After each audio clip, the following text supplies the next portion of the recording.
بس میں آج ایک نبی کا ذکر کروں گا اور پھر اپنی گفتگو کو سمیٹوں. حضرت یعقوب کے گھر کے اندر اللہ نے حضرت یوسف علیہ السلام کو بھیجا. اب حضرت یوسف، آپ نے قرآن میں حضرت یوسف کا واقعہ سنا اور کیا حضرت یوسف نے کام کیا اور کتنی فارمیشن کی.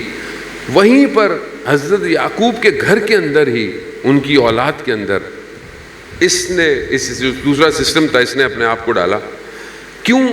یہ جو ایک ہے ان کو بھی، اب ان کو نہیں پتا کہ وہ کیا بننے والا ہے، لیکن جو پیچھے سے کام کر رہا ہے اس کو پتا ہے کیا بننے والا ہے. کیا کیا؟ کہا یہ تمہارے والد اس سے بہت پیار کرتے ہیں. پہلی چیز کیا کریٹ کی؟ حسد. حسد اگر خدا نہ خواستہ ہمارے اندر ہے تو سمجھ لیں کہ یہ سافٹ ویئر کس کا ہے، کس نے ڈالا ہے. ہوتا ہے نا معاشرے میں حسد، جلن، ان کو دیکھو، ان کو دیکھو، ان کو دیکھو.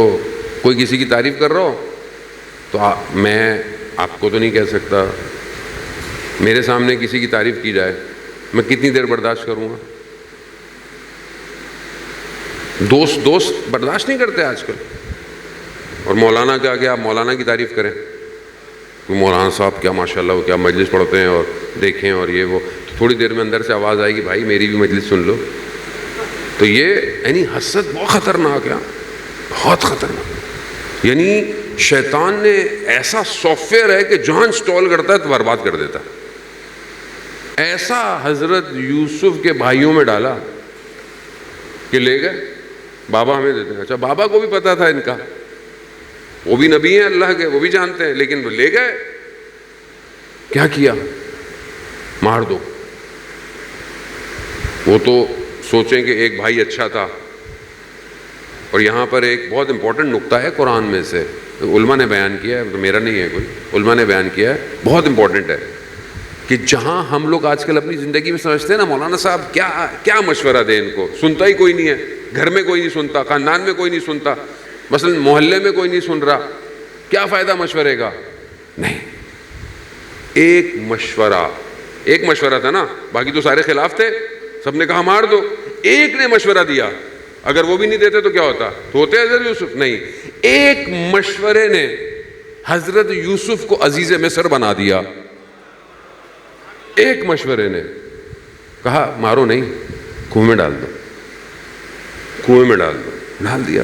باقی پھر اللہ کا سسٹم تھا اپنا، وہ خود. تو یہاں پر شیطان اپنا پورا سسٹم چلاتا ہے، لیکن وہ یہ بھول جاتا ہے کہ وہ جو دوسرا سسٹم ہے نا وہ اس سے اسٹرانگ ہے، کیونکہ شیطان بھی تو رحمان کا ہے نا. وہ یہ بھول جاتا ہے کہ میرا خالق بھی تو وہی ہے. یہ جو میں اتنی پلاننگ کر رہا ہوں مجھ سے بڑا پلانر ہے وہ. میں فرض کر رہا ہوں کہ ہاں مار دو، اچھا چلو کنویں میں ڈال دو، اچھا ختم کر دو. کاروان کو بھی وہی بھیجے گا، پانی کی شدت بھی وہی پیدا کرے گا. تشنگی میں ڈھونڈیں گے پانی کو، نکلیں گے حضرت یوسف. وہ پلانر ہے. تو یہ دوسرا سسٹم، اس کو بھی سمجھنا اور اس پر عمل کرنا، اس کے لیے بہت ساری چیزیں ہیں کہ جو ہم کوشش کریں کہ ان چند دنوں میں بیان کریں جانے محترم. تو یہ دونوں سسٹم پیرالل ہیں اور یہ چل رہے ہیں اور یہ چلتے جا رہے ہیں، اور ہم جس دور کے اندر ہیں یہ دونوں سسٹم موجود ہیں. اب ہمیں یہ دیکھنا ہے چند دنوں میں کہ ہم کس سسٹم کے ہیں، ادھر ہیں یا اس طرف ہیں. اذان محترم، یہی سسٹم کربلا کے واقعے کو کریٹ کرتا ہے. یہی سسٹم